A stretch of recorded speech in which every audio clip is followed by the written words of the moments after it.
I keep that going for Jeff coming to the stage now. Come on, Brooklyn!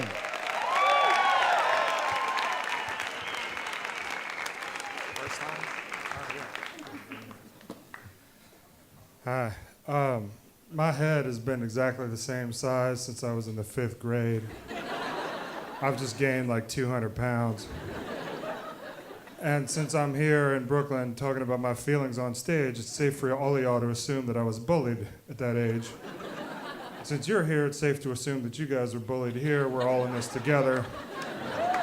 This is a city where nerds win. I don't want your pity.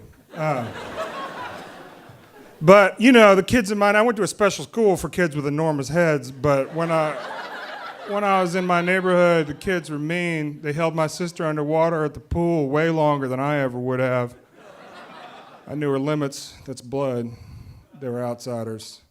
And I tried to fight them about it, and it was me, when I was in the 5th grade, up against a bunch of guys all at once. It was a Wolverine situation. I was like, I'm going to just kick as many nutsacks as I can. Figure it out on the way down. And I got a couple guys, and then 2 9th graders held me to the ground and literally said, hey, that's not fair, he's fighting dirty, let's get him. And they held my face into the mulch and kicked me in my face every time I came up for air. I inhaled a bunch of Vans and Airwalks. It was the late 80s. And I finally got home, and I was just riding my bike all crooked, and I was really scared. They cracked one of my ribs. I had 2 black eyes. And I told my dad. My dad was in the CIA. He put up with no shit. And he was like, look, this is terrible. This is really bad, but I don't want to get involved. You have to learn how to fight for yourself, because people whose parents get too involved too early can't do anything for themselves when they grow up. And it's terrible. So we went in the basement, and he helped wipe some blood off my face. We did a little pad work in the basement. He taught me how to block some stuff. And he was like, listen, there's going to be a fight. You might as well throw the first punch. That's your advantage. But don't start a fight, which is logically complicated for a 5th grader.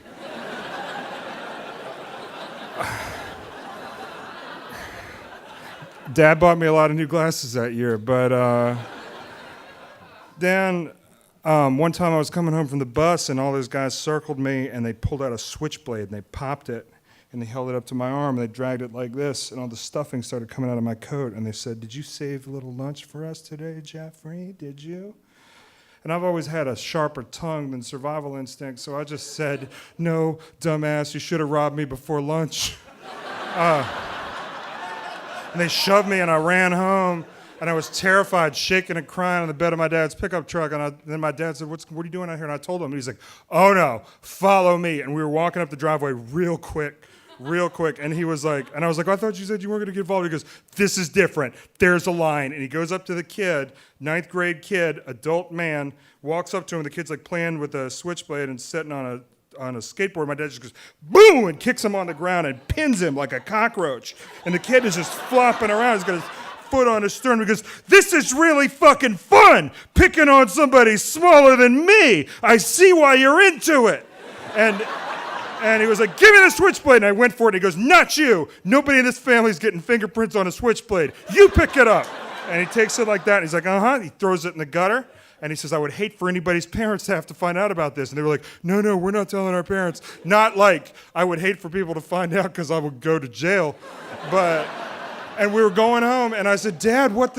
And he was like, look, man, so when something super wrong is happening, like super wrong, you have to get involved or else you're doing it too. You got to put a stop to it. And I was like, right. I get beat up a lot, but I'm going to figure this out. And some time went on, and you can look at this. You see the glasses, you see this, and you hear the bullying story. You know I'm super into Batman. So I was watching The Dark Knight in IMAX a couple years ago with some buddies. We got perfect seats, and we're sitting there, and it's amazing. It's everything I'd hoped it would be. And then some asshole behind me is just like talking to his girlfriend like we're just a bunch of pillows, like in his IMAX living room, just a bunch of unfuckable real dolls, and he's the only real person. And he's just like, oh yeah, are we going to the party? I don't know. What do you think? And then And then I was just like, Christ, I turned around and I gave him this twice because his tickets are $20 and it's Batman, goddammit, and that's wrong. And then his phone rings and he takes the call and he says, hello? No, I can't talk. I'm watching Batman. Okay, sure. Yeah, we'll be there, all right. Okay, and he hangs up and he turns to his girlfriend and he says, Jimmy called. I told him I couldn't talk because we were watching Batman. And I'm just like, oh, God, it's a cultural event and you're on your fucking phone. It's so wrong. And then he like, she said something again, and I turned around just to be like, would you shut up?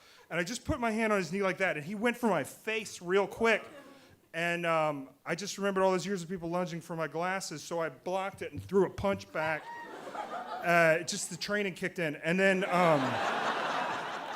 and I missed, but he felt the wind off, and I grabbed his shirt because I was going to do it this time. And then some shit blew up in Gotham City, and it lit up the whole theater, and he was 14.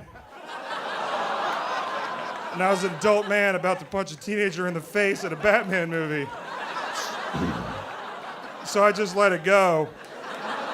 Because there's always a reason to indulge your self-righteous outrage. And if you look for it, then you're an adult man that's looking for a reason to punch somebody. And you will find it.